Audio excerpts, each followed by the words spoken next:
Bienvenue, merci pour les personnes qui se sont abonnées, merci pour les personnes qui s'abonneront. Aujourd'hui, magie de la Terre.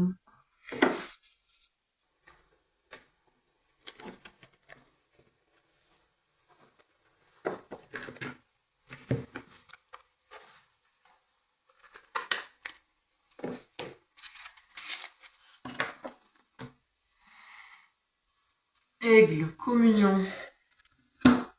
Ça me fait penser que j'arrête pas. J'en ai vu un il y a pas longtemps. C'était quand? C'était hier? Avant-hier? Bon, bah on va lire aigle. Communion.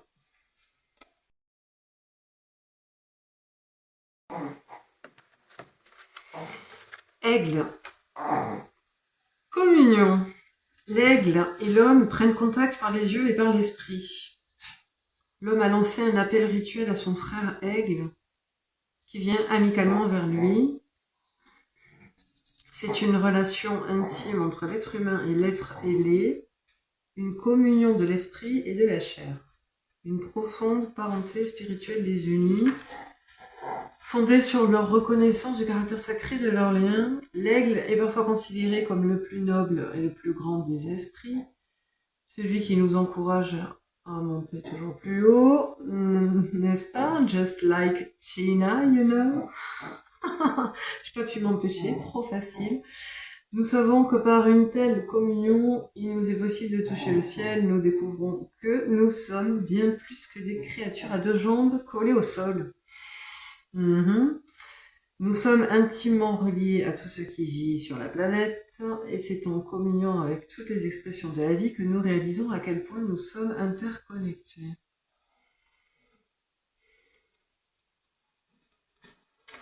Quand vous vivez une communion de cœur avec l'une des expressions physiques de la vie, végétale, animale, humaine ou autre, c'est alors que vous ressentez vraiment combien votre force vitale ressemble à celle de tout ce qui vous entoure. Il n'est pas uniquement question de différence de forme. Une essence s'articule dans le monde physique, d'une multitude de manières semblables chez tous les êtres, à la page 22, mais qu'elle se manifeste sous des formes et des caractéristiques variées. Cette essence est l'esprit émanant du centre de toute chose. Ah yes, d'accord, je comprends.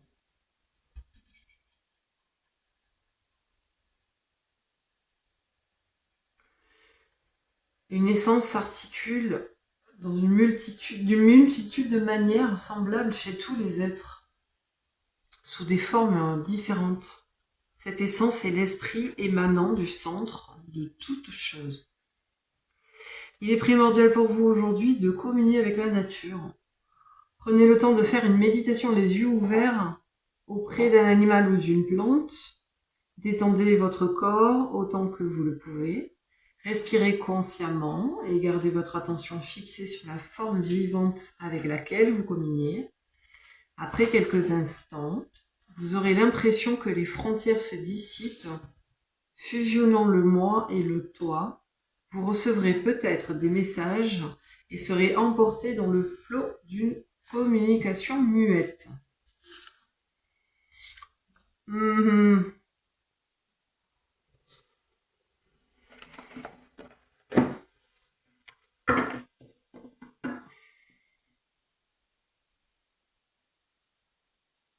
Alors il y a ça et ça. Waouh, c'est trop beau!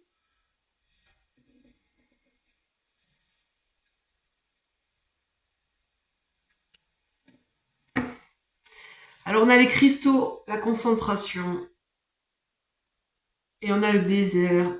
Deux salles, deux ambiances. Cristaux, concentration, et le désert, c'est quête visionnaire. Ah ouais, partir en quête.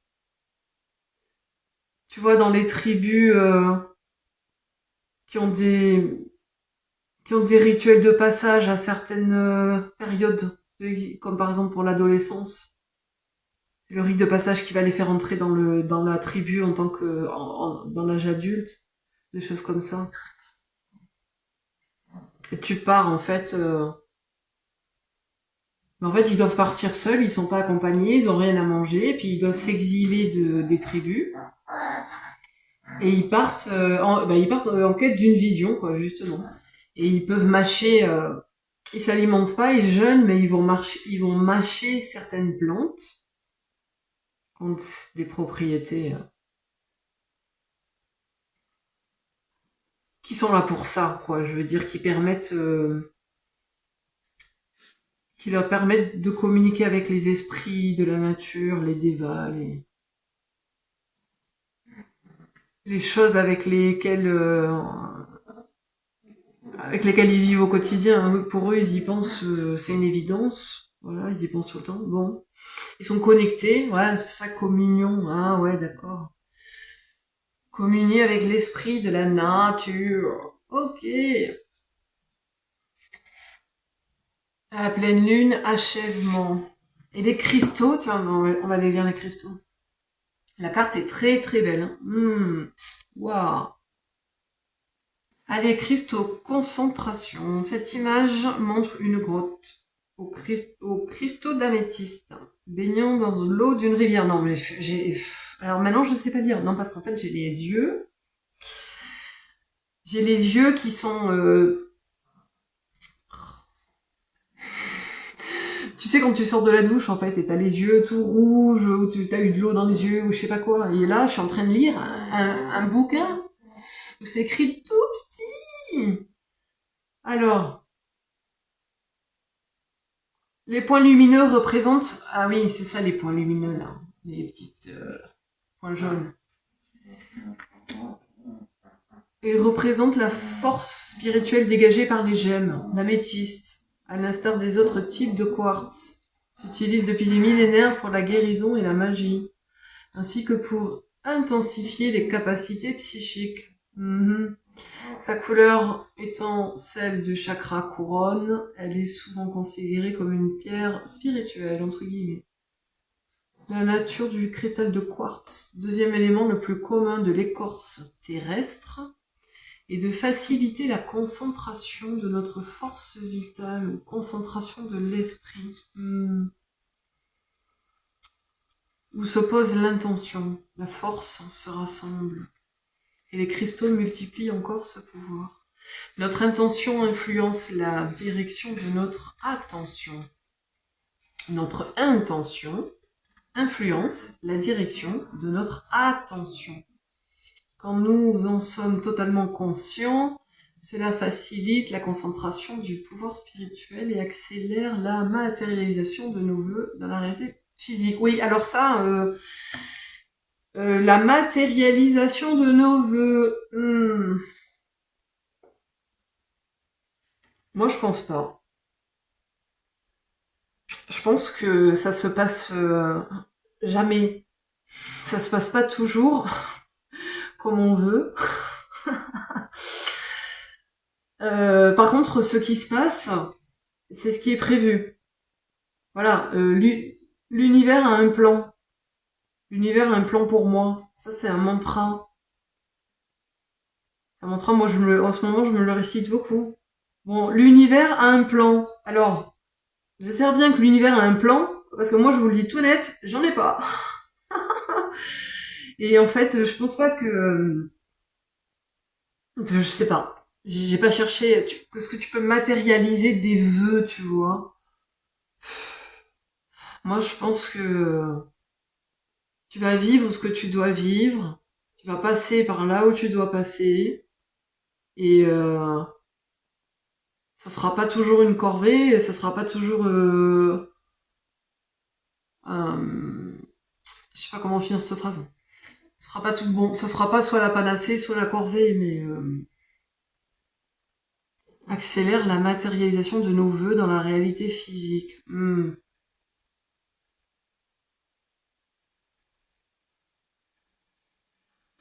Il est temps de porter toute votre attention sur le sujet de votre demande.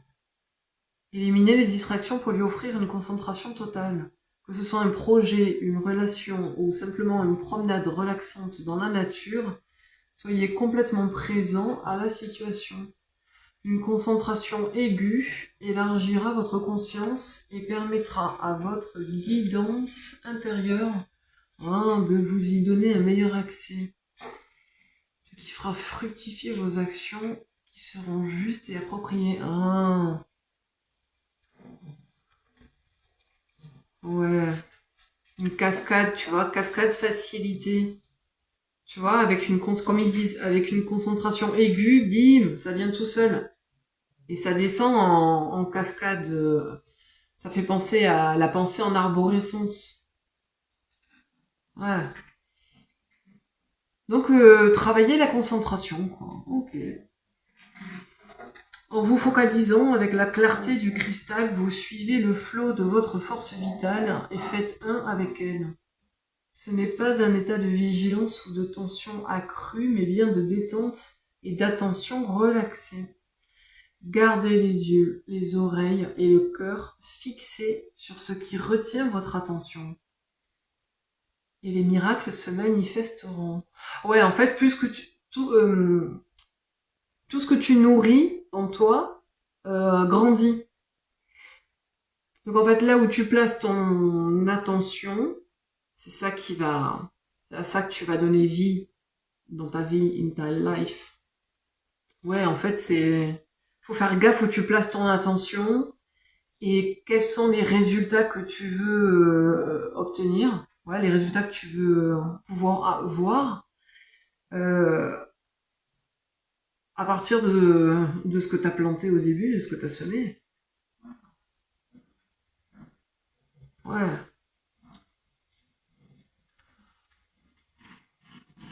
Pour paraphraser un personnage de fiction, la force est en vous. Utilisez-la pour améliorer votre vie. Ouais, mais en étant concentré en fait sur vraiment qu'est-ce qu'on veut, t'as vu? Restez concentré. Ok, mais réaliste. Ça fera l'objet d'une prochaine session, ça, je pense. Un jour, ça va finir par tomber sur la table. Va falloir être réaliste. Va falloir trouver des thunes avant d'être un vrai artiste. Prends des pièces. Cling, cling. Prends des pièces. Oh, les fées. Qu'est-ce qu'elles font là? Alors, les fées. Magie de la terre. Beautiful. Alors, coucou. C'est à cette heure-ci qu'on débarque. Et là, on a quoi? L'aigle. Ah, communion avec les fées. Ah, ouais, ça me plairait trop. En plus, j'en ai pas. Mais ça me plairait trop d'avoir des jeux sur les oracles des fées et tout ça, là. One day, ok. On va aller voir le truc des fées. Fées, magie de la terre. Communion avec le royaume des fées. Et dessous, on a la rêverie, la création et l'éclair. Ouh, je kiffe. L'énergie. Yeah. Alright, magnifique, hein.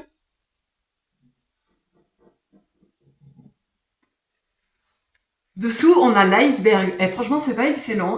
Regarde, la foudre et la glace.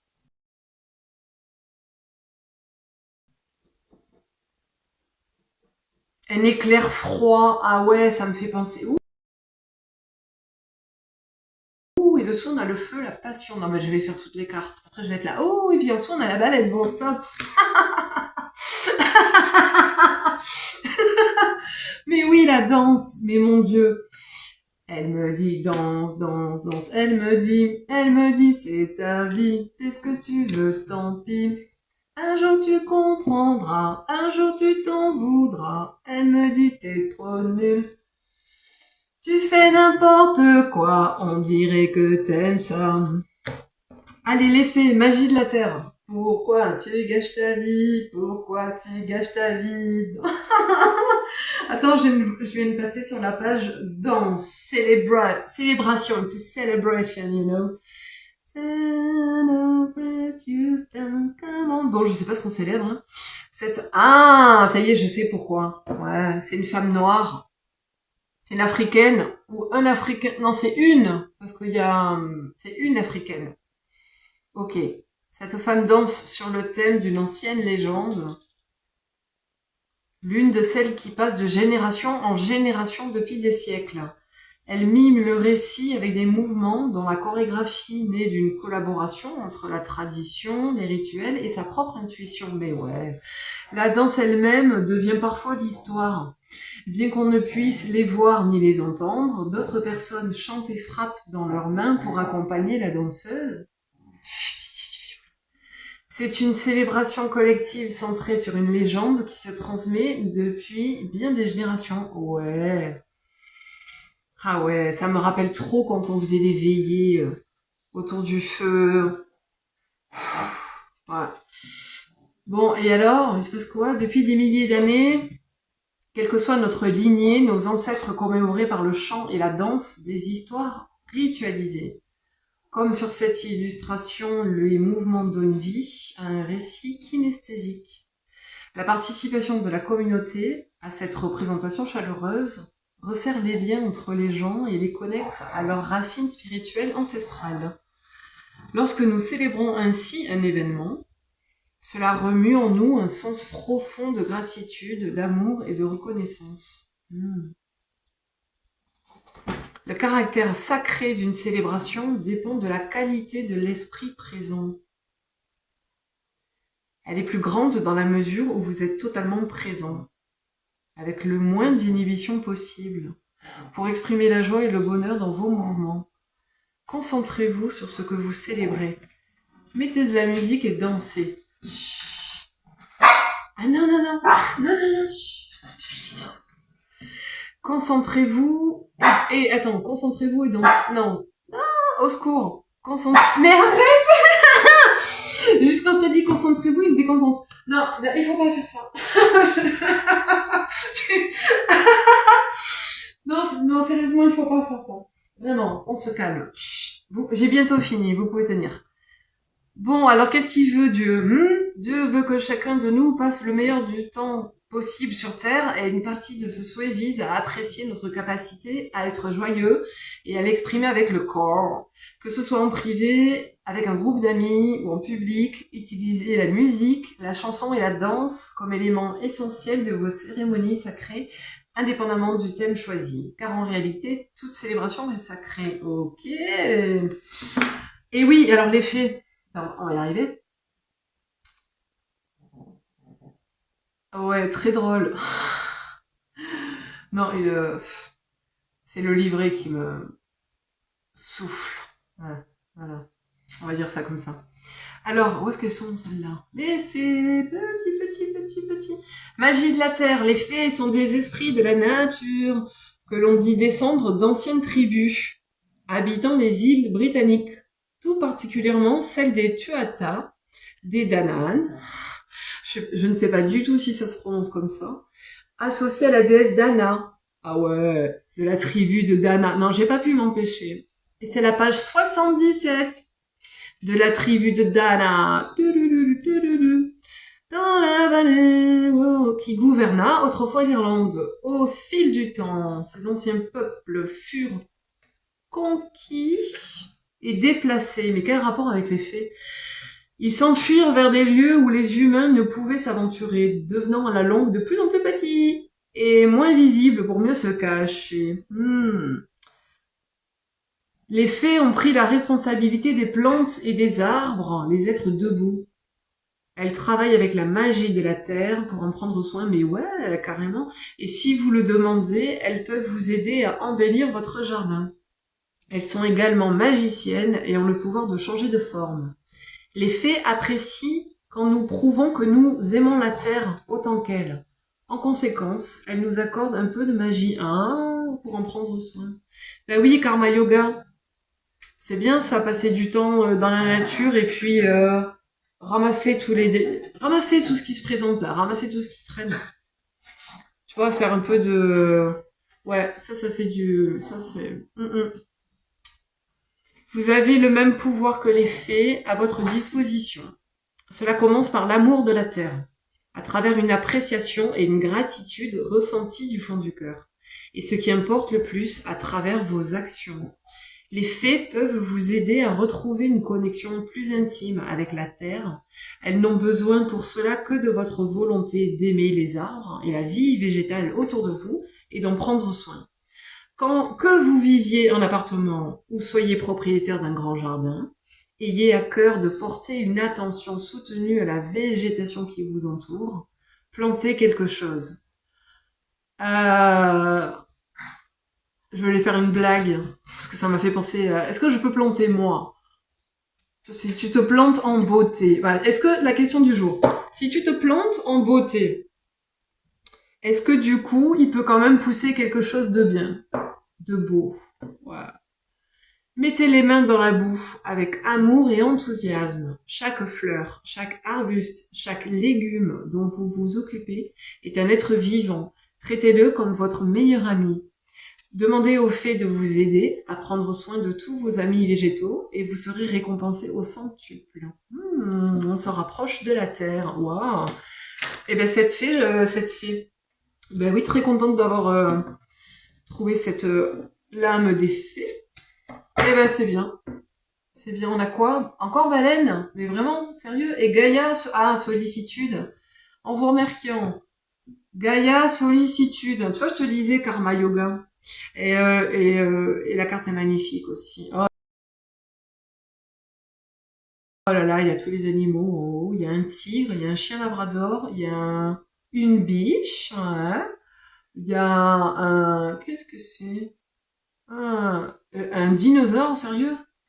Après, il y a des goélands, tu vois, des dauphins, un cerf-lunos, on a un cerf, on a un ours, on a 2 chevaux. On a butterfly, on en a plein. On a petit colibri, ouais. Ça c'est what? Je sais pas comment ça s'appelle.